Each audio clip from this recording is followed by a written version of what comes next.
obike bato musu basila soni.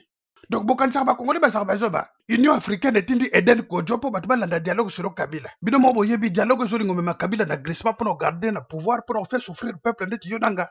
Document go yango yo. Bo bulete ba komé on a kimuno kotoba eza na anglais. Donc Eden Kodjo ana za premier ministre togolais. Donc batindi yake na kin kwa kede ko convaincre ba parti politique ba kede ko sala dialogue à la Kabila. Que dialogue ngo kozala inclusif. Que no batu nyonso ba participer na dialogue pour eza seule voix oyo e ko tia calme na Congo. Bon, napesa bino ka exemple ndenge bakomi kona. Oh, boya, tozoteka dialogue, eza nango charité, boya, totila bino matabisi na mwamba soki bolingi, boya, dialogue la Kabila. Tshisekedi comme position yeba nakate, akeko na mutambo. C'est ainsi qu'est venu aussi bien chez nous au Congo et que dans la communauté internationale l'idée du dialogue. Ah, makamni no ngo sali soso ya chichi.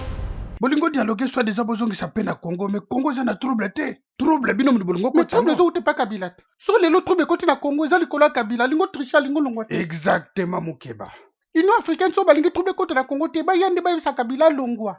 Pour trouble so côté na Congo, premier responsable za Kabila. Bozo encourager dialogue mais bozo le beloko te pour na délai constitutionnel. Et loko moko te ata pour na ba élection. Donc bana kin kokodio ko wana soki eden kojo so ga na kin bon dimete. Azor lal sabino pongi ba tablu ben. Pongi pena mi yo na mandefu. Ndeka ko lobby. Pongi pena ya fe dodo pongi ba bébé. Union africaine bozo tinda ba dialogue na Kabila, président Union africaine Kabila. Et puis so botali discours à Tshisekedi da simane drapeau Union africaine. Veut dire qu'avant Union africaine est convoqué ba pour na dialogue ba développer que déjà na Tshisekedi. Wana bina mambasali za la rate obiki ba kobengi traître. Bazi on est banda depuis ba période de Mobutu. Point ko sa na Peuple boy. Mutazo le bazo opposant comme sous premier ministre Mobutu. Yango bozo telami sa après de sending ni tete bola la pongi ba bébé bola la. Inge.